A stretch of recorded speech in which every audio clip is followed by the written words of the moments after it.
En este día que el Señor bendiga a todas las personas que estarán escuchando la palabra del Señor. Para mí, el pastor Eliasim Torres, cada vez que Dios me concede el privilegio de predicar la palabra, me siento honrado, porque es un privilegio grande el que el Señor nos concede.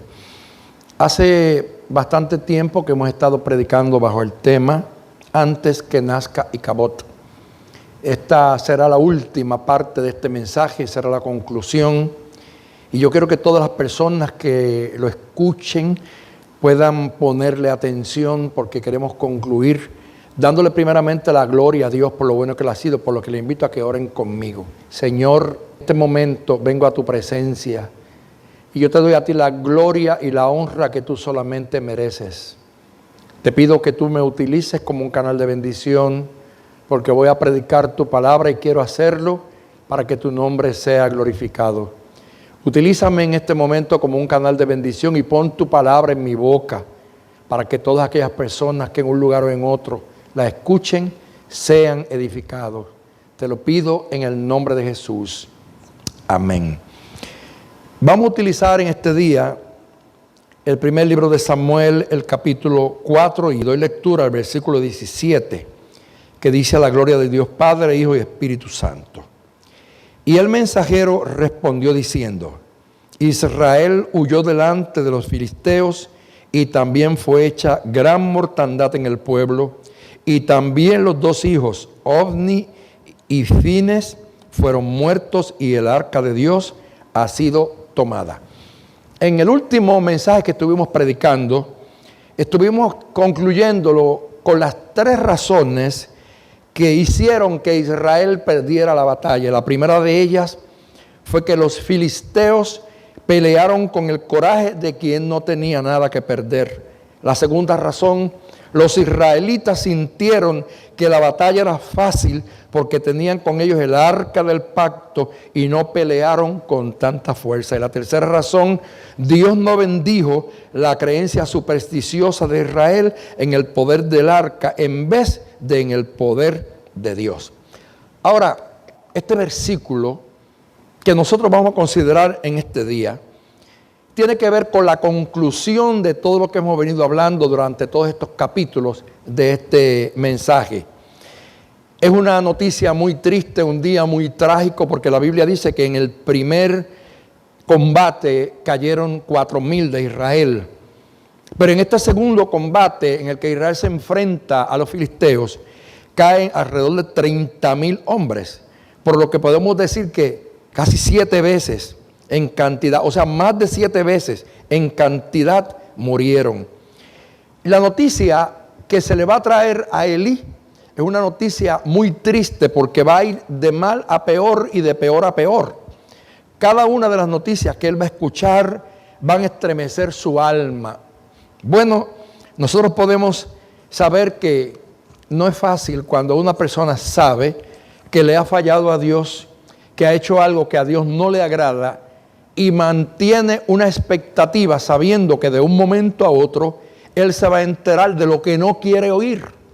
Porque Samuel se encontraba ya viejo, estaba sentado a la puerta del tabernáculo y estaba esperando qué pasaría allá en el campo.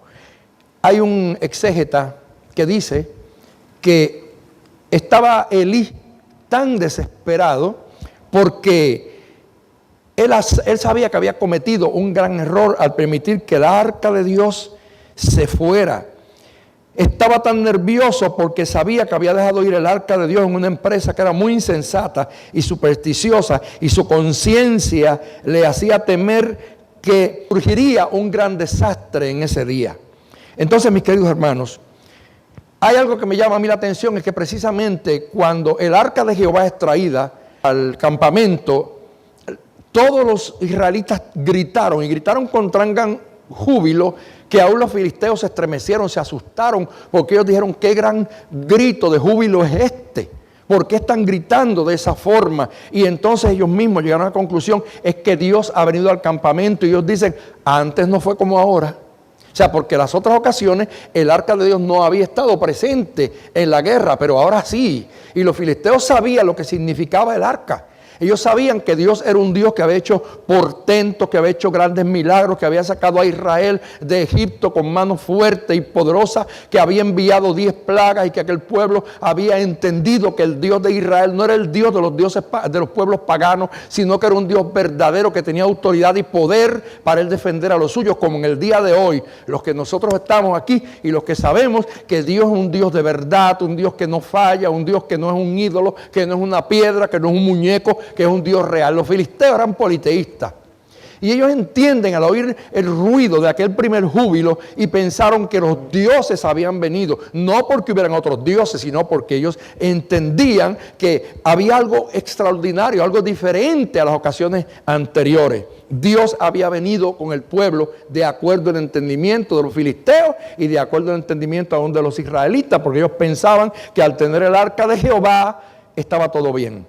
Así que ellos se recostaron de que el arca de Jehová estaba allí. Yo siempre he pensado que muchos cristianos a veces nos parecemos a los israelitas, porque tenemos la Biblia, la palabra del Señor, y llega el momento que confiamos en el libro, pero se nos olvida confiar en el Dios del libro, porque en realidad tú y yo tenemos que saber que esta palabra tiene que estar activa en nuestras vidas y para que Dios se glorifique en nosotros. Por lo que dice esta palabra, hay que vivir esta palabra. Y no es cuestión de yo cargar este libro para arriba y para abajo, porque de nada me vale que yo lo cargue si yo no lo vivo. De nada me vale que yo lo lea y que yo me ponga a meditar en él si yo no lo pongo en práctica. Ahora Israel comete el error, ha puesto su confianza en un arca, en una caja de madera de acacia y ha olvidado que no era la caja lo importante, sino que lo importante era el Dios que había dado orden de que aquellas cosas y aquellos objetos estuvieran allí dentro para que ellos nunca se les olvidara las cosas grandes que Dios había hecho con ellos. Entonces, mis queridos hermanos, hay un hombre que sale de la guerra y es el que viene a traer la noticia a Elí. De acuerdo a los escritos, había alrededor de 20 millas de distancia entre Afec, que era el lugar donde estaba llevándose a cabo la guerra, y Silo, que era el lugar donde se encontraba Elí. Y la ruta era cuesta arriba. Por lo tanto, para aquel hombre, para aquel mensajero, llevar aquel mensaje de desgracia era algo terrible. Y el hombre, además de eso, va con vestidos rotos y con tierra sobre su cabeza, porque estas eran señales de luto. Su apariencia hablaba más que su propia boca. Elí está a la expectativa. Ha pasado una desgracia grande en Israel. Creo que aquel día fue un día grande, un día de tumulto, un día de sufrimiento para todos. Así que la ansiedad que tenía Elí va a aumentar en el momento cuando llega aquel mensajero y le va a decir lo que ha sucedido. Y hay una lista de eventos que sucedieron en este versículo que yo he dado lectura. Y la primera noticia es una noticia muy mala. Porque cuando llega el mensajero que Elí le pregunta qué es lo que ha sucedido, mire cómo él dice lo primero: Israel huyó. Eso era malo. O sea, porque Israel era el pueblo de Dios, era el pueblo que conocía al único Dios verdadero, y no se supone que huyera ante un enemigo pagano, que no tenía la confianza en el conocimiento del Dios verdadero. Así que esa noticia era mala a los oídos de Elí. Israel huyó. Bueno, posiblemente ya él se lo imaginaría, porque ya Dios lo había reprendido en algunas ocasiones por las cosas malas que estaban pasando en el pueblo. La segunda noticia es que fue hecha gran mortandad. Esto para cualquier dirigente, para cualquier líder, tiene que ser algo desastroso, saber que parte de su pueblo que salió a una batalla con un pueblo que es inferior en lo espiritual porque no conocía al Dios verdadero, y ahora se ha hecho grande matanza. 30,000 hombres han muerto, que no son 2, 30,000. Y luego dice: tus 2 hijos, Ofni y Fines, también han muerto. Si usted se pone a mirar, antes ya Dios le había hablado, y esta iba a ser el cumplimiento de la profecía que Dios le había dado ya, cuando estábamos hablando ya en el capítulo 2, que había Dios enviado un primer mensajero y le había dicho a Elí: tus 2 hijos, Ofni y Fines, morirán en el mismo día. Entonces, ¿qué sucede? Ahora los hijos de Elí han muerto de una forma de deshonra, de la misma forma en que vivieron una vida de deshonra, ahora mueren en una vida de deshonra también. ¿Por qué? ¿Por qué razón? Tienen una muerte de deshonra, porque aquellos que eran sacerdotes, que eran representantes de Dios, que eran hijos del sumo sacerdote, no se supiera que murieran en medio de los pecadores y menos de manos de los pecadores. Entonces ahora Elí siente que su corazón se estremece, pero todavía no ha llegado al final de la verdadera noticia. Porque la cuarta noticia es: el arca de Jehová ha sido tomada. Fíjese bien, cuando Elí escucha la noticia, la Biblia dice en el versículo 18, cuando hizo mención del arca de Dios, Elí cayó hacia atrás de la silla y se desnucó. Mire, después de 40 años de ministerio, muere de una forma desgraciada. No debía haber muerto así. La mayor parte de los hombres de Dios que han honrado a Dios mueren llenos de días y mueren en su lecho de reposo. Pero ahora Elí, después de 40 años de ministerio, que en un momento dado Dios lo utilizaba y en un momento dado deja ese contacto que tienen con el Dios verdadero porque tolera el pecado de sus hijos. Y aquellos hijos eran tan pecadores que ellos mancillaban a las mujeres en el templo. Ellos sacaban de la ofrenda, del holocausto, sin pertenecerle ni tener el derecho a hacerlo antes de tiempo. Y todo esto era desagradable ante los ojos de Dios. Así que Dios estaba enojado con Elí. Y usted me preguntará, ¿Dios se enoja? Sí. La Biblia me dice a mí, no contenderá para siempre mi espíritu con el hombre. O sea, Dios tiene un límite. Y cuando llega a ese límite, Dios ejecuta juicio. Porque muchas veces nosotros nos basamos solamente en el pensar en que Dios es un Dios de amor. Y como yo he repetido muchas veces, hay personas que todo lo que dicen, no, Dios es amor, Dios no va a echar a nadie al infierno, Dios no es un Dios que castiga, Dios es un Dios misericordioso, pero se nos olvida que hay otra parte que dice la Biblia, que Dios es fuego consumidor. Por lo tanto, ahora, hermanos, pasa algo trágico porque Elí cae muerto. Y nosotros ahora vamos a ver la conclusión de toda esta historia que ha durado tanto tiempo aquí en la predicación que hemos tenido y que capítulo por capítulo hemos ido detallando yo diría que sería como una actitud descendente. O sea, Israel, Elí, sus hijos van cayendo, lentamente van cayendo. ¿Y sabe qué pasa? Que eso nos muestra muchas veces la misericordia de Dios. Cuando muchos hombres y mujeres de Dios comienzan a fallarle, empiezan en un camino descendente y Dios hace muchas cosas antes de ejecutar juicio. Porque Dios no quiere que el hombre perezca. Dios no quiere que nadie se pierda. Dios todo el tiempo da oportunidades. Mire, Dios tantas oportunidades que envía primeramente un profeta. Luego llama a Samuel, le da el mismo mensaje, se lo refiere a Samuel para que Samuel se lo lleve por segunda vez a Elí. Y Elí se mantiene en una actitud conformista y lo que dice es, Jehová es que haga lo que Él quiera. Esa será la actitud de muchos de nosotros. Cuando muchas veces reconocemos en nuestra vida que le hemos fallado a Dios, que hemos hecho cosas que a Dios no le agradan y muchas veces nos mantenemos indiferentes cuando Él nos está dando oportunidades para que podamos arrepentirnos, recomenzar de nuevo y que Dios vuelva a utilizarnos como nos utilizaba antes. Ahora, del versículo 19 al versículo 22 surgen cosas muy terribles. Después que Elí acaba de morir, su nuera, que era la mujer de Fines, la Biblia dice que estaba encinta, cerca del alumbramiento. No tenía todavía el tiempo de alumbramiento, estaba cerca. Le faltaba, tal vez semanas, tal vez algún mes, no se sabe cuánto tiempo le faltaba. Pero ella oyó el rumor de que el arca de Dios había sido tomada y muerto su suegro y su marido, y se inclinó y dio a luz porque le sobrevinieron sus dolores de repente. Yo puedo decir en el día de hoy, pobre mujer de Fines, estando embarazada, escucha noticias desastrosas. Número 1, muere su esposo. Número 2, muere su cuñado. Número 3, muere su suegro. Número 4, una masacre. Hay una masacre entre los soldados del pueblo de Israel, que es su pueblo. Número 5, la batalla está perdida. Y número 6, capturan el arca del pacto. Siempre se ha dicho, los médicos y los que saben de ciencia, que cuando una mujer está embarazada está muy vulnerable. Y casi siempre el periodo de embarazo para muchas mujeres es un periodo de mucho riesgo, que muchas de ellas se ven al peligro de morir especialmente en el momento del parto, casi siempre para muchas mujeres muy peligroso, muy doloroso. Ahora, imagínese usted cómo es esta pobre mujer que está con tanto gozo esperando el nacimiento de su hijo, porque para una mujer judía era un privilegio ser madre. Así es que yo me imagino que aquella mujer por los meses del embarazo vivía esperando el nacimiento de su hijo con mucha alegría.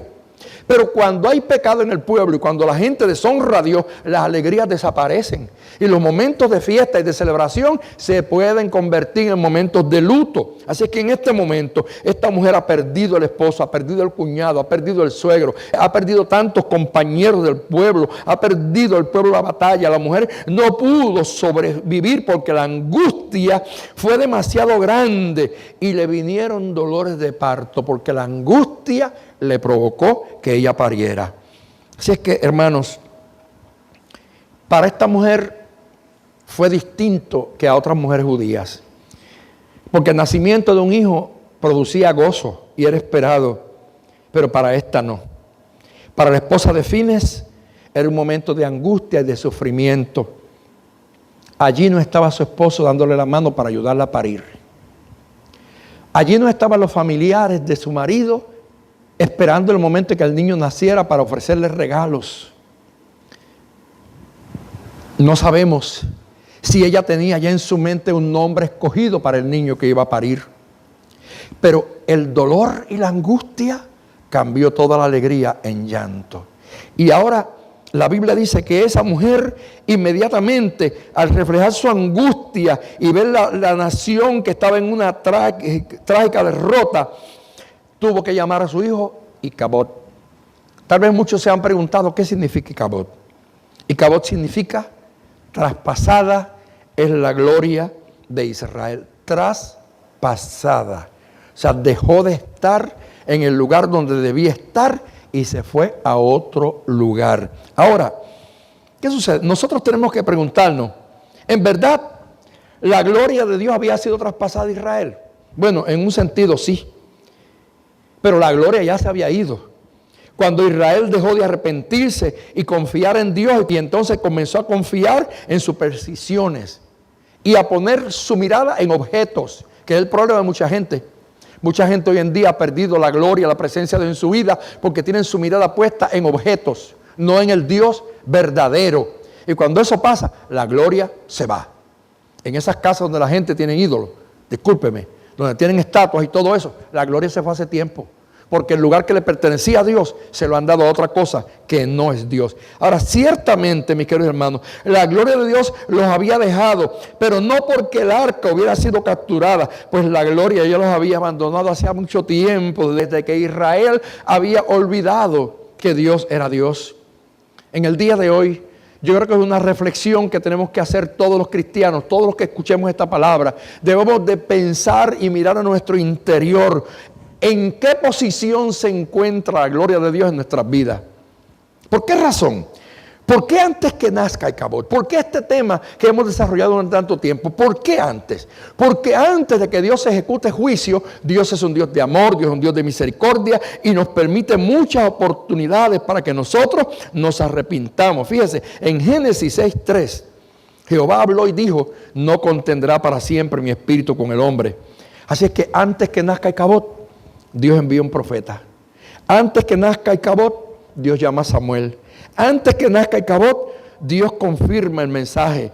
Los deja caer en una derrota de 4,000 hombres solamente para darle una advertencia. Eso era una advertencia. Fíjese bien lo que le estoy diciendo. Hay situaciones que nos llegan a la vida nuestra y tenemos a veces derrotas que son pequeñas y tenemos que en ese momento reflexionar y pararnos y pensar a ver si esto que me está pasando es culpa mía. Si es que he dejado de honrar a Dios en que debía de honrarlo, pues mire, no ve esa pequeña derrota como una derrota, véala como una advertencia, como un trato de Dios para que nosotros reflexionamos antes que perdamos lo máximo, porque muchas veces de mal vamos a peor. Así es que, mis queridos hermanos, ¿cómo aplicaremos esto en el día de hoy? ¿Cómo podemos aplicar antes que nazca Icabod en el tiempo de hoy? Número uno, yo le voy a decir la verdad. Yo veía en esta semana a un americano que estaba dando un mensaje que Dios le dio, era una profecía. Y aquello me estremeció, era en inglés.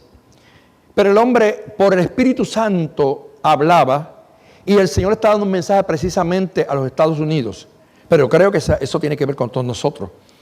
Y mientras aquel hombre profetizaba, él lloraba y lloraba en el Espíritu, porque el Señor por sus labios decía que estaba enojado con los Estados Unidos, porque le habían dado la espalda. Y dijo que estaba enojado con su iglesia, porque su iglesia también le había dado la espalda. Y tristemente, hoy nos ha tocado vivir a nosotros una realidad en que Dios tiene que comenzar a limpiar su pueblo. ¿Sabe qué dice la Biblia? Que el juicio comienza por la casa de Dios. Antes que nazca Icabod, Dios nos está dando tiempo a reflexionar.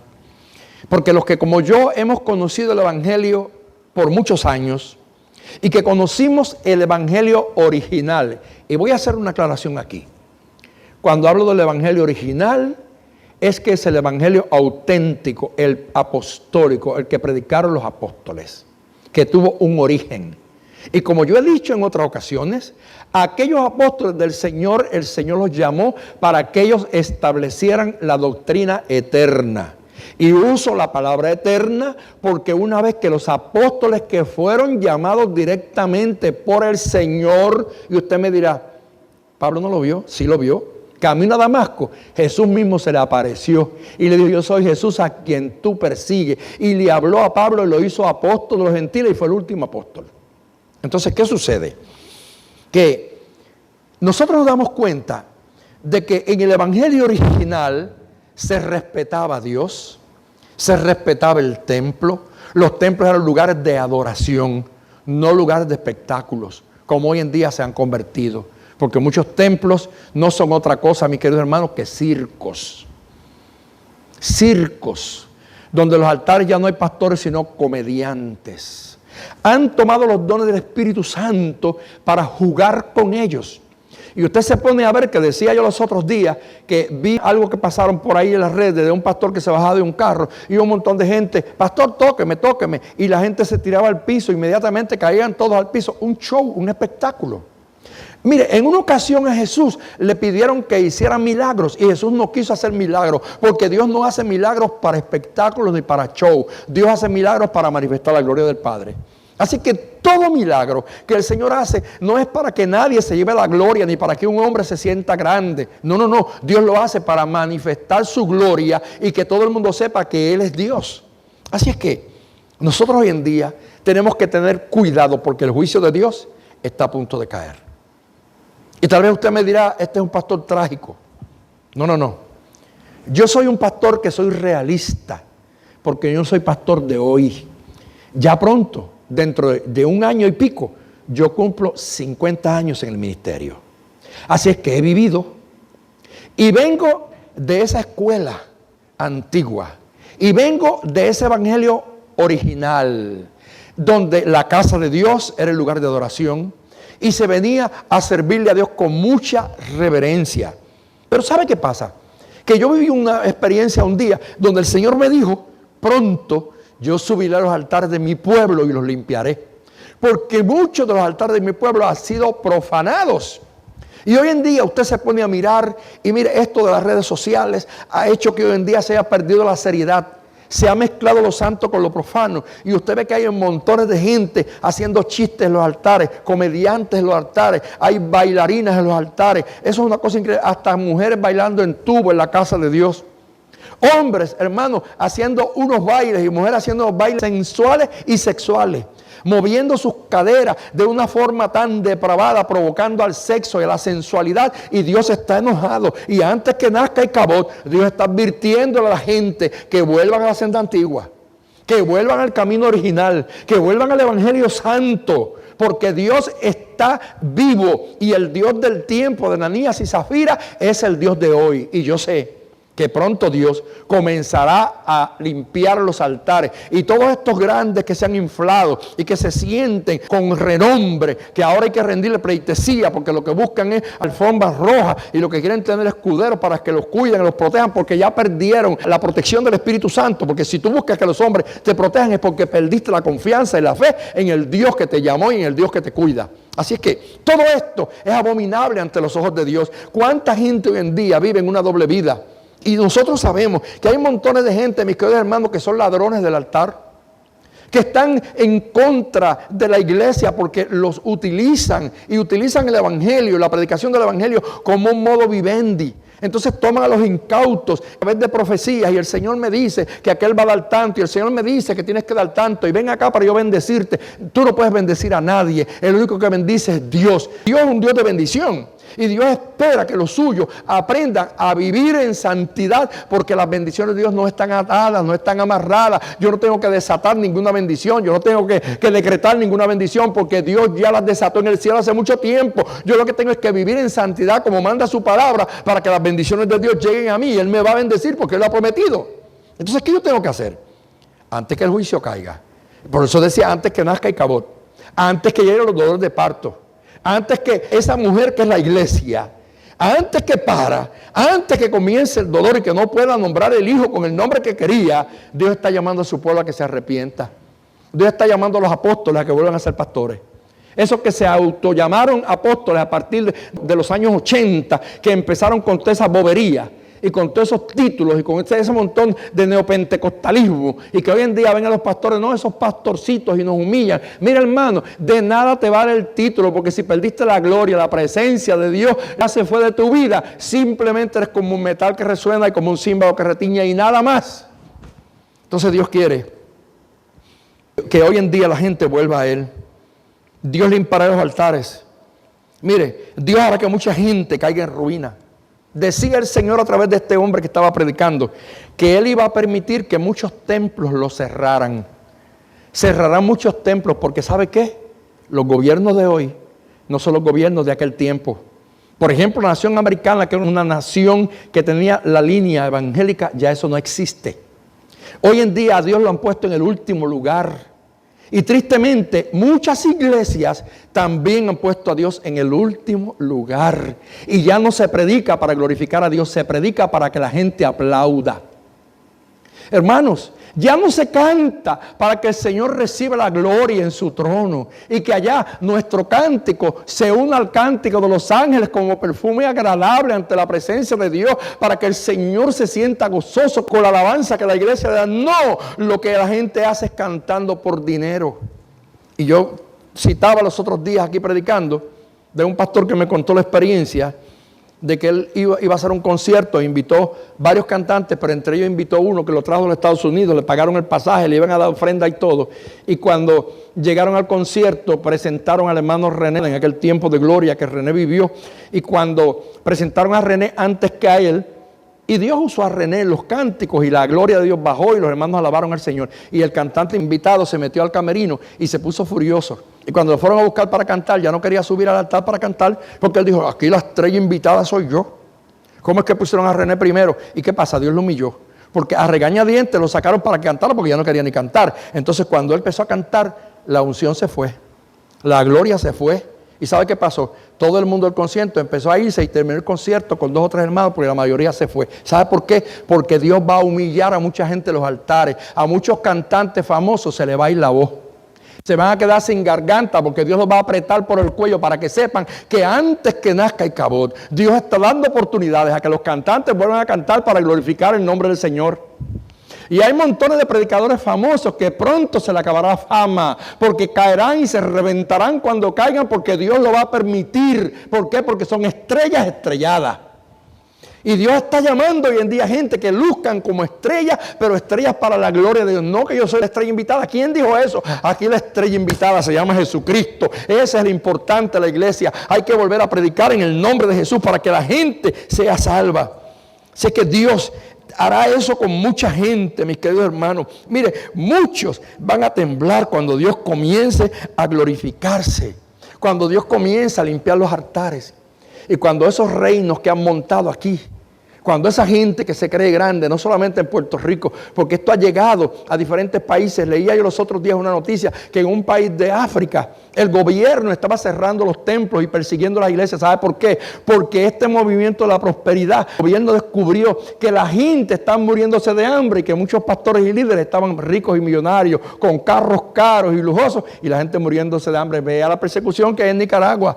Como montones de iglesias también las han cerrado, que el gobierno ha mandado hasta cerrar restaurar los templos y se ha quedado hasta con las cuentas bancarias. ¿Por qué? Porque han descubierto a muchos mercaderes del evangelio.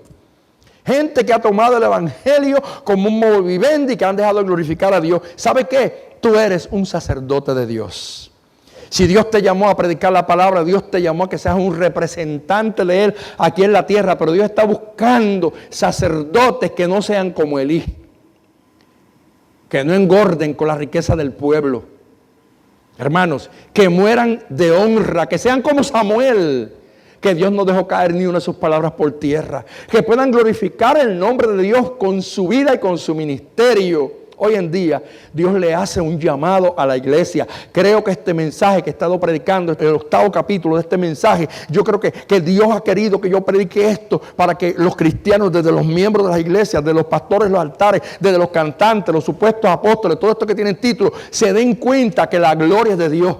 Y que dejemos de poner la confianza en las cosas que pasan y que miremos las cosas eternas, porque podrás vivir en una casa millonaria, pero ¿sabes? No te la llevas para el cielo. Podrás tener un Rolls Royce y podrás tener millones en el banco, como decía los otros días uno de estos supuestos apóstoles que decía: ahora yo no llamo el dinero me llama a mí. ¡Qué vagabundería! ¡Qué vagabundería! Y yo me pongo a pensar, porque yo que he vivido gran parte de mi vida en la República de Haití, que sé lo que es el hambre, que sé lo que es ver niños en la calle extendiéndome la mano, y que recuerdo que cuando vivía allá en aquel año, en los años 76 al 80, vivía yo en un lugar que era casi un arrabal, que no tenía ni luz eléctrica en la casa. Tenía que usar una letrina común, significaba que era de todo el barrio. Y tenía que comprar un cubo de agua diario para poder bañarme y hacer comida. Y yo recuerdo, para gloria de Dios, que yo solito allí cocinaba un caldero de arroz, hacía una olla de habichuelas, que era lo que había porque no teníamos nada más. Y cuando eran las 6 de la tarde que empezaba a oscurecer, entre los bloques ornamentales de las paredes de mi casa, yo veía esas manitas negras pequeñitas que se metían. ¿Sabe quiénes eran? Montones de niños del barrio que tenían hambre y que sabían por el olor de la comida que yo estaba cocinando. Y yo tuve que comprar docenas de platos plásticos, hermanos, y yo todas las tardes cogía aquel caldero, lo ponía en el piso y empezaba a sacar 2 cucharadas de arroz para cada plato y a sacar platos para el balcón. Y se sentaban ellos toditos en el piso, una línea de niños, para la gloria de Dios. Y yo pienso, cómo hoy en día la gente ha cambiado. Y esos que dicen que aman el evangelio se han olvidado de los pobres. ¿Sabe qué dice el Salmo 41? Bienaventurado el que piensa en el pobre, porque en el día malo lo librará Jehová. Hoy en día tenemos concilios millonarios que tienen lingotes de oro en los bancos, que tienen cuentas millonarias y tienen misioneros en sus concilios pasando hambre y necesidades. Que los líderes grandes, usted los ve en carros caros y que los pobres misioneros están en el campo y a veces ni una bicicleta tienen para moverse. Y es una verdad. ¿Y por qué yo hablo esto? Porque soy misionero y hablo con propiedad. Y porque yo he visitado cuántos países en el mundo y he visto el abuso que se comete dentro del mismo pueblo de Dios. Y acá la gente engrosando sus bolsillos y haciéndose millonarios y pidiendo a nombre de los pobres, pero nunca le llega la ayuda a los pobres. ¿Sabe qué? Dios está llamando antes que nazca Cabot, antes que el juicio caiga, antes que se quite la alegría, porque está todo el mundo por ahí profetizando que viene un avivamiento tremendo antes del rapto. Está todo el mundo por ahí, no, va a venir un avivamiento que eso es increíble, pero yo no sé, porque yo no veo eso en la Biblia. A mí lo que la Biblia me dice es que como los días de Noé, así serán los días de la venida del Hijo del Hombre. Me dice que como los días de Sodoma y Gomorra, así serán los días de la venida del Hijo del Hombre. Me dice que Él vendrá como un ladrón en la noche cuando nadie lo espera. Así es que hay que tener cuidado porque la Biblia habla de las 10 vírgenes. Y las 10 vírgenes, mira hermano, todo era similar. Ellas eran vírgenes de las 10, estaban las 10 esperando al esposo, las 10 tenían lámparas, las 10 tenían aceite, las 10 se durmieron, pero la única diferencia es que 5 de ellas tenían aceite de reserva, la única diferencia. Entonces, ¿qué sucede? Que entre tanta gente y tantas iglesias que hay en el mundo, hay montones que tienen lámparas, que tienen el ideal de que se van a encontrar con el Señor, pero muchos se llevarán la sorpresa, mis queridos hermanos, porque Dios le avisó por un profeta, le avisó por el otro, le avisó por la Biblia, le trajo señal, le dijo arrepiéntete, empieza otra vez, y la gente gente siguen pecando y siguen viviendo como si Dios no existiera. Y han convertido el culto a Dios en carnavales, porque los cultos parecen hoy en día carnavales. Iglesias que tú vas y te tienen 3 horas de pie, canta que canta, y canta que canta. Y cuando llega la hora de predicar, le dicen al predicador: hermano, son las 12 menos 15 y el culto se acaba a las 12. A mí me lo hacen. Pues sabe, hermano, ¿sabe qué yo hago? Le doy las gracias y le digo: bueno, vamos a despedirnos en oración. Porque a mí nadie me venga con esa bobería. Si me invitaste a predicar la palabra, dame tiempo para yo predicar la palabra. Córtale. Si tienes 20 himnos, quita por lo menos 15 y deja 5.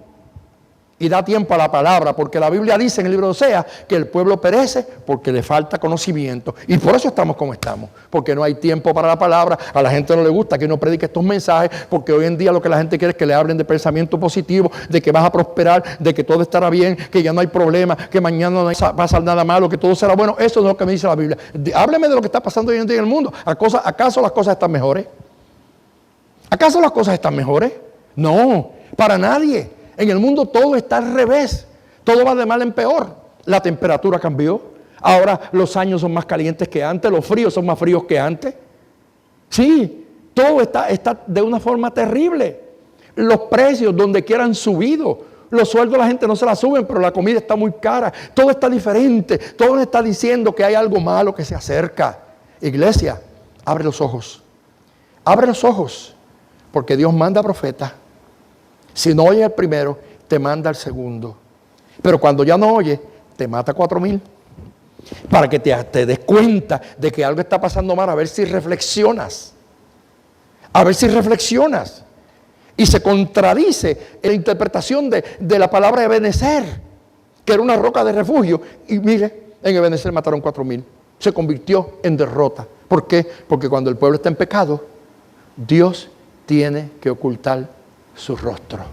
Así es que, mis queridos hermanos, yo quiero concluir en esta noche diciéndole a todo el que me vea y a todo el que me escuche: pastor, recapacita, rebobina tu relación con Dios. Miembro de la iglesia, piensa: si orabas y ya no oras, empieza otra vez. Si ayunabas y ya no ayudas, vuelve otra vez. Si te has convertido en un cristiano tibio, Él te vomitará de su boca. Si eres un pastor asalariado, te espera el infierno, porque el Señor no los conoce. Si eres un pastor dictador, tampoco Él te va a recibir en su presencia, porque Dios busca siervos. Así es que escudriña tu ministerio, porque eres sacerdote de Dios. Y porque Dios te va a pedir cuenta. Y qué triste que Dios nunca le dijo a Elí: el día en que mueran tus hijos, tú también morirás. Y también morirá tu nuera. Mueren los 2 hijos, muere Elí, muere la nuera. Fíjese bien, ahí van 4 y 30,000 soldados del pueblo también cayeron. Y nace Icabod. Traspasada fue la gloria de Israel. Hay iglesias donde la gloria de Dios se ha ido ya. Y yo termino diciendo lo que a mí me invitaron hace un tiempo atrás a una congregación. Y cuando yo entré a aquel templo, hermano, aquello era un cementerio. Yo sentía que Dios no estaba allí. Me invitaron a predicar y yo decía: Señor, ¿qué hago? Y sentí cuando el Señor me dijo: vete de aquí, porque ya no me oyen. No pierdas el tiempo, porque si a mí no me oyen, a ti tampoco. Y yo me fui. Me tuve que ir con tristeza, con dolor. Sí, eso me pasó. Tal vez usted dirá: wow, qué cosa me pasó. Y he ido a otros lugares que me han invitado a predicar. Y cuando he llegado y he visto la vagabundería en los templos, y he visto ese espectáculo, y he visto ese montón de charlatanería, yo me voy, porque ese no es mi lugar.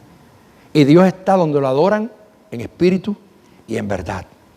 Que Dios le bendiga, que Dios le guarde. Recapacita hoy y mira a ver en qué punto se encuentra tu relación con Dios antes que nazca Icabod, antes que el juicio caiga, antes que la ira de Dios se derrame, porque Dios está enojado con su pueblo. Dios te bendiga y Dios te guarde.